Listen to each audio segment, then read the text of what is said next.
कुछ दिन तो गुजर गया। सब लोग इतने कुशल होते हैं जी,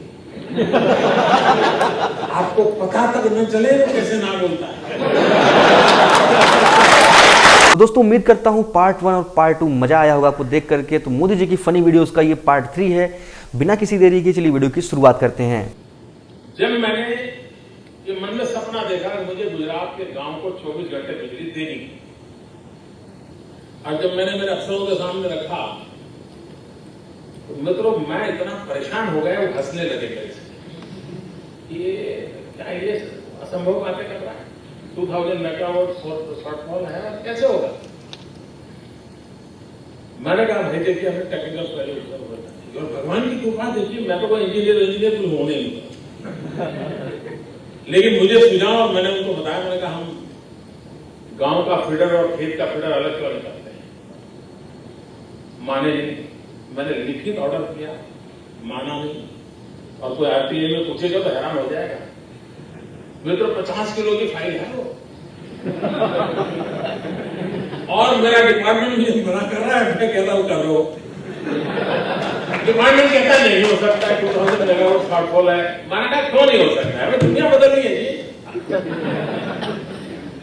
फिर भी मित्रों मुझे बताना है, मेरी सरकार ने मेरी बात को नहीं माना,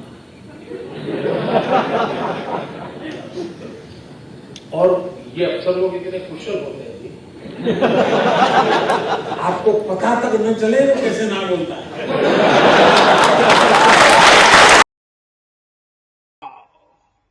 यही कांग्रेस के तौर तरीके हैं। कांग्रेस के एक मंत्री थे, पार्लियामेंट में पहले वो मिनिस्टर हुआ करते थे, उन पर आरोप लगे पैसों की धांधली के, क्रिकेट के ढीकने फलाने। उन्होंने संसद में उठ करके खड़े होकर के कहा था कि जिस महिला ने मेरे खाते में जिस महिला के खाते में 50 करोड़ जमा हुए हैं, वो 50 करोड़ रुपए से मेरा कोई लेना देना नहीं है।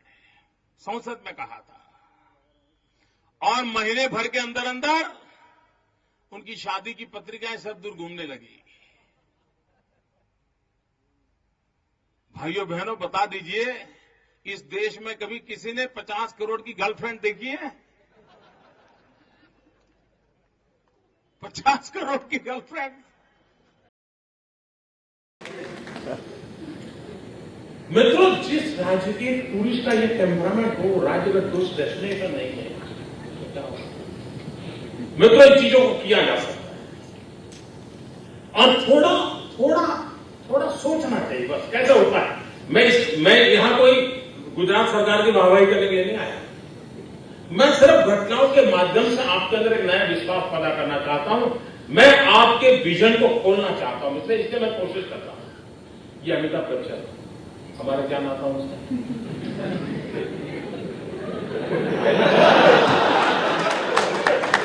ये गुजराती है क्या? नहीं है। गुजरात में उनकी रोजी रोटी है क्या? नहीं है। वे मूलतः कांग्रेस थे, राजीव गांधी परिवार से जुड़े हुए हैं, वो कांग्रेस पार्टी के एमपी थे, लेकिन किसी कांग्रेस सरकार को उनका सही उपयोग क्या है मालूम नहीं है।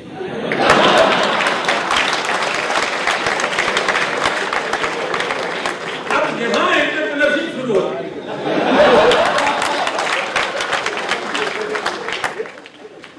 एक बीजेपी का व्यक्ति कांग्रेस के पूर्व एमपी को उठा के ले आता है, और वो घर घर जाकर के कहता है कुछ दिन तो गुजर गया। कांग्रेस वाले क्या कह रहे हैं?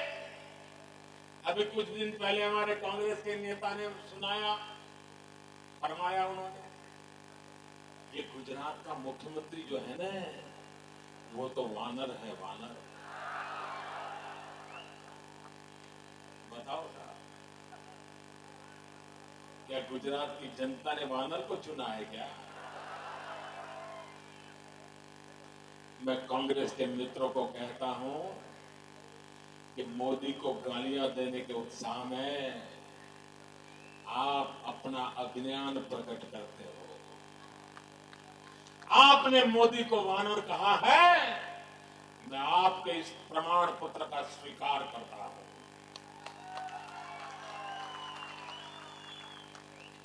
आपके इस प्रमाण पत्र को गले लगाता हूं। अगर कांग्रेस के लोगों ने रामायण पढ़ी होती तो मुझे वानर कहने की हिम्मत नहीं करते।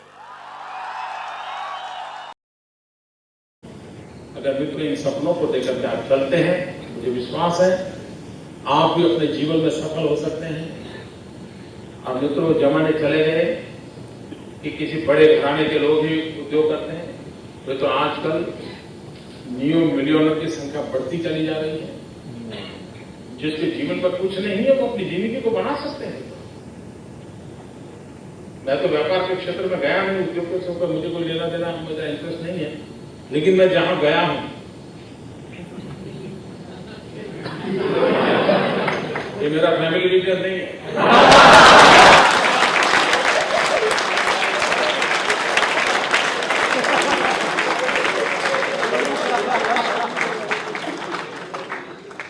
मैं फर्स्ट जनरेशन हूं, लास्ट जनरेशन। भरूच को एक ट्रीटमेंट, अंकलेश्वर को दूसरी ट्रीटमेंट, क्यों ना भरूच अंकलेश्वर ट्विन सिटी के रूप में डेवलप किया जाए। बड़ौदा को एक सुविधा, हालोल कालोल को दूसरी सुविधा, क्यों ना हालोल कालोल बड़ौदा।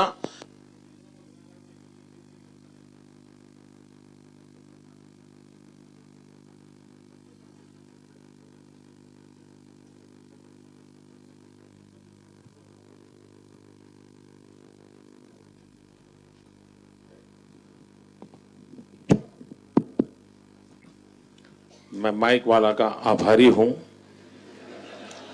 क्योंकि वैसे इस कार्यक्रम की कोई खबर नहीं आती, लेकिन अब कल जरूर खबर आएगी।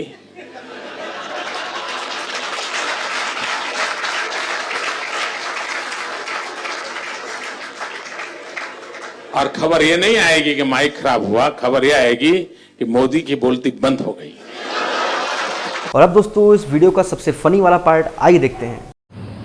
मैं जब 2001 में मुख्यमंत्री बना और शुरू में मैंने एक काइट फेस्टिवल को थोड़ा और आर्थिक बल देने के लिए सोचा। तो मैंने एक मार्केट रिसर्च करने वाली टीम को काम दिया। मैंने कहा भाई देखिए हमारा जो ये काइट का बिजनेस उसका हाल क्या है, जरा स्टडी करके लाओ। आपको जान के हैरानी होगी, छोटा सा व्यापार है, छोटी सी चीज है, लेकिन कोई माइंड अप्लाई नहीं करता। ज्यादातर गरीब मुसलमान परिवारों के घरों में, झुग्गी झोपड़ी में महिलाएं पतंग बनाती थी। लेकिन एक पतंग बनने में करीब 32 जगह पर उसको ट्रैवल करना पड़ता था। बांस एक जगह से आता था, कटता कहीं और था, सदी कहीं और निकलती थी, कागज कहीं और बनता था, कागज के 3 कलर डालने तो कहीं और हो जाता था। उसके लिए जो लिक्विड की जरूरत पड़ती थी, जो स्टिक करने के लिए चाहिए गम टाइप, वो कहीं और बन जाने। तो हमने कहा भाई इसको थोड़ा कम किया जा सकता है क्या। उस टीम ने काम किया, 32 जगह से कट 13 पकाए। अब फिर हमारे ध्यान में आया कि भाई पतंग यहां बनता है और बाम्बू आता है आसाम से, ये पतंग तो बड़ा महंगा पड़ता है। जबकि हमारे गुजरात में बाम्बू होते हैं, तो ऐसे क्यों? तो मैंने पूछा कि क्या बात है सब? तो बोले गुजरात का जो बाम्बू है उसकी 2 गांठ के बीच का डिस्टेंस कम होता है और वो पतंग के लिए कम पड़ता है। हमें उस बाम्बू की जरूरत होती है जिस बाम्बू में 2 गांठ के बीच का डिस्टेंस ज्यादा है। अब छोटी सी बात है, किसी ने माइंड अप्लाई नहीं किया था। मैंने यहाँ टिश्यू कल्चर वालों को इकट्ठा किया, जेनेटिक साइंस वालों को इकट्ठा किया। आप हैरान होंगे,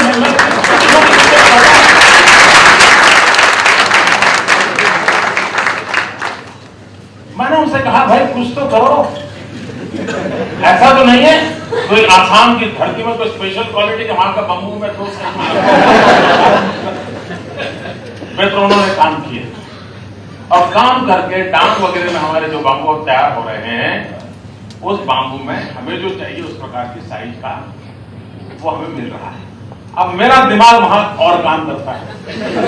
मैंने फिर से उनको बुलाया, मैंने कहा भाई ये जो टेक्नोलॉजी है, ये जो बाम्बू में काम आती है, क्या ये शुगर केन में काम आ सकती है? दिमाग लगाए, मैंने कहा आप कोशिश करो शुगर केन पे। मित्रों, आपको जानकर के खुशी होगी कि जिस टेक्नोलॉजी ने हमारे बाम्बू की क्वालिटी में इंप्रूवमेंट लाया, उसको मैंने शुगर केन में इंप्लीमेंट किया और आज परिणाम ये हुआ। और शुगर केन की विशेषता है कि शुगर केन में 2 गांठ के बीच अगर डिस्टेंस ज्यादा है तो शुगर कंटेंट ज्यादा नहीं लगता है। मित्रों, हमें पिछले 3 साल से हिंदुस्तान में सबसे अधिक शुगर कंटेंट वाला शुगर पैदा करने का हमें प्राइस मिल रहा है।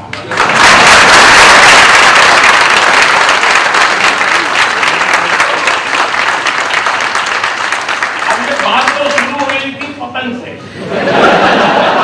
और इस चुनाव में आपने देखा होगा पतंग के कारण से सबसे ज्यादा गालियां पड़ रही हैं। दोस्तों, उम्मीद करता हूँ पार्ट 3 आपको पसंद आया होगा। पार्ट 4 भी जल्दी अपलोड करने वाला हूँ मैं। वीडियो को लाइक करके चैनल सब्सक्राइब कर लीजिएगा ताकि जैसे ही वीडियो अपलोड करूँ मैं आपको नोटिफिकेशन मिल जाए। Thank you.